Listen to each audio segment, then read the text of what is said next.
اعوذ باللہ من الشیطان الرجیم بسم اللہ الرحمن الرحیم الحمدللہ رب العالمین۔ مجالس کو برپا کرنے کی اہمیت اور ضرورت اور اس کے آداب پر گفتگو ہماری جاری ہے۔ ایک ادب جس کا خیال رکھنا بہت ضروری ہے وہ یہ ہے کہ انسان مجالس کے اندر قرآن سے انس پیدا کرے، قرآن کو، قرآنی مطالب کو مجالس کے اندر جو ہے وہ بیان کیے جائیں۔ جیسے میں نے پہلے بھی بیان کیا تھا کہ مجالس اہل بیت کے آداب میں سے ایک یہ ہے کہ انسان مجلس میں جائے اور اس سے معرفت امام کو حاصل کرے۔ اسی طریقے سے مجلس میں انسان جائے، اس کو برپا کرے، اس کا ایک ہدف اور ادب کیا ہو کہ اس کو مزین کرے قرآن کے ساتھ، کیونکہ قرآن اور اہل بیت یہ جدا نہیں ہے۔ جیسا کہ حدیث ثقلین کے اندر پیغمبر اکرم صلی اللہ علیہ وآلہ وسلم نے بیان کیا ہے کہ انی تارکن فیکم الثقلین کتاب اللہ وعطرتی اہل بیتی، کہ میں تمہارے درمیان دو گراں بہا جو ہیں وہ چیزیں چھوڑے جا رہا ہوں، ایک قرآن اور دوسری میری عطرت۔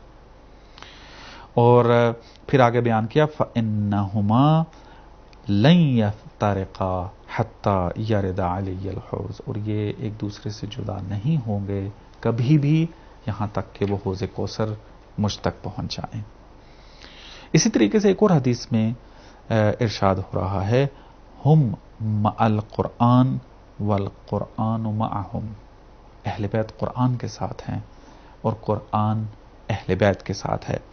لا یفارقہم ولا یفارقونہ، نہ تو قرآن اہل بیت سے جدا ہو سکتا ہے اور نہ ہی اہل بیت قرآن سے جدا ہو سکتے ہیں۔ تو بس جب اس طریقے سے صورتحال ہے کہ حقیقت قرآن حقیقت امام ہے، تو جہاں ہم مجالس کو برپا کرتے ہیں معرفت امام کو حاصل کرنے کے لیے، امام سے قلبی معرفت کو بڑھانے کے لیے، امام کی تعلیمات سے استفادہ کرنے کے لیے، تو وہاں پس ضروری ہو جاتا ہے کہ ہر مجلس کے اندر قرآن کا تذکرہ ضرور ہو، قرآنی تعلیمات کا تذکرہ ضرور ہو۔ خوب اب یہاں پر کوئی انسان یہ کہہ سکتا ہے کہ ہم مجالس برگزار کرتے ہیں، ہم اقامہ کرتے ہیں مجالس کا، تشکیل دیتے ہیں مجالس کو، اور اس کے اندر ہم آغاز ہی قرآن سے کرتے ہیں، قرآن کی آیات کی تلاوت کی جاتی ہے۔ تو یہاں یہ ضروری ہے اور اچھا عمل ہے، اور یہ ہونا چاہیے کہ مجلس شروع ہونے سے پہلے قرآن کی تلاوت کی جائے اور قرآن کی تلاوت سے مجلس کا آغاز کیا جائے، لیکن یہ کافی نہیں ہے۔ اور یہاں پر جو کہا جا رہا ہے کہ مجالس کے اندر قرآن موجود ہونا چاہیے، نظر آئے کہ مجلس میں قرآن پڑھا جا رہا ہے، وہ یہ ہے کہ انسان جب منبر پر مطالب بیان کر رہا ہو تو قرآنی تعلیمات ہوں، آیات سے استناد کر رہا ہو، قرآن کی تفسیر بیان کر رہا ہو، معارف قرآنی کو بیان کر رہا ہو، تاکہ کوئی بھی مجلس میں جب آئے تو اس کو محسوس ہو کہ یہاں پر قرآن بیان ہو رہا ہے۔ اور چونکہ حقیقت قرآن حقیقت امام ہے، تو اگر انسان صحیح طریقے سے قرآن کی حقیقت سے آشنا ہو چکا ہوگا تو اسی آیات کے اندر سے امامت اور امام کے فضائل جو ہیں وہ سامنے آتے ہیں اور اس کو ملیں گے۔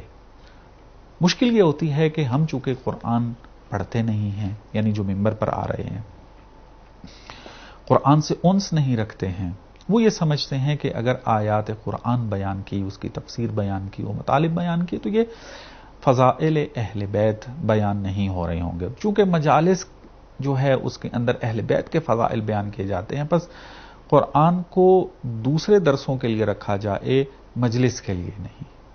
لیکن یہ تصور غلط ہے۔ جیسا کہ ابھی بیان کیا ہے، حدیث ثقلین گواہ ہے، دوسری حدیث جو آپ کی خدمت میں بیان کی ہے وہ گواہ ہے اس بات کی کہ قرآن اور اہل بیت جدا نہیں ہو سکتے۔ یعنی اس کا مطلب یہ ہے کہ قرآن اور اہل بیت یہ ایک ہی حقیقت ہیں، تو جدا نہ ہونے کا مطلب یہ ہے، ایسا نہیں ہے کہ مثلا دو دوستوں کی طرح جو جدا نہیں ہو سکتے، نہ، بلکہ ایک ہی حقیقت کا نام ہے۔ ایک مجسم حقیقت ہے اور ایک مدون حقیقت ہے، ایک کتابی صورت میں حقیقت ہے اور ایک جسم کی صورت میں حقیقت ہے، حقیقت ایک ہی ہے۔ تو لہٰذا جتنا قرآن کو بیان کر سکتے ہیں مجالس کے اندر تو یہ آداب مجالس میں آتا ہے. اہل بیت سے اگر آپ محبت کا دعویٰ کرتے ہیں تو اس کا اظہار قرآن کے ساتھ انس کے ساتھ ظاہر ہونا چاہیے، کیونکہ جہاں پر اہل بیت کی تعلیمات ہیں گویا کہ وہاں پر قرآن کی تعلیمات بھی ہونی چاہیے اور وہ موجود ہیں. قرآن بیان کریں گے یعنی فضائل اہل بیت بیان ہو رہے ہوں گے. تو قرآن کو محور قرار دینا اپنی مجالس کے اندر، منبر پر جو آ رہے ہیں خصوصاً وہ افراد قرآن کو محور اگر قرار دیں گے تو آپ حق ادا کر رہے ہیں مجلس اہل بیت کا. اور جو ماتمی حضرات ہیں وہ بھی قرآن سے انس پیدا کریں. تو لہٰذا یہ ضروری ہے کہ انسان قرآن کے جتنا قریب تر جائے گا، قرآن فہمی کے اندر جتنا عمیق تر ہوتا جائے گا اتنا ہی زیادہ امام کے قریب ہوتا جائے گا، امام کی معرفت میں دقیق ہوتا جائے گا. اور جتنی دقیق معرفت امام کی ہوتی جائے گی اتنی ہی زیادہ توحید کی معرفت ہوتی جائے گی، اور جتنا معرفت اس کی توحید کی بہتر ہوتی جائے گی اس کا مقام و منزلت جو جنت کے اندر ہے وہ اتنا بلند ہوتا جائے گا.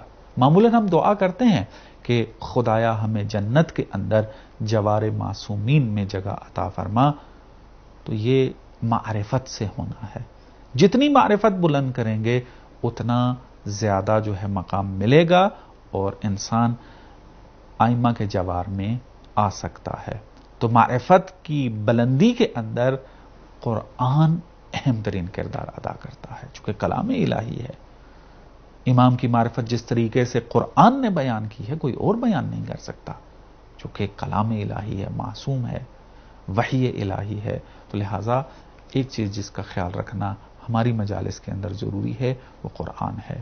کوئی چاہے غیر مسلم ہو یا مسلم، غیر شیعہ، مجلس میں آئے تو اس کو یہ احساس ہو رہا ہو کہ مجالس میں قرآن بیان ہوتا ہے، قرآن کے ذریعے معرفت امام اور اہل بیت کا مقام بیان کیا جاتا ہے، تو وہ بڑے فراغ دلی کے ساتھ جو ہے وہ ان مجالس میں آنا شروع ہو جائیں گے. خداوند متعال سے دعا گو ہیں خداوند متعال ہمیں قرآن کے معارف کو صحیح طریقے سے سمجھنے اور اس پر عمل کرنے کی توفیق نصیب فرمائے. وصلی اللہ علی محمد و آل محمد.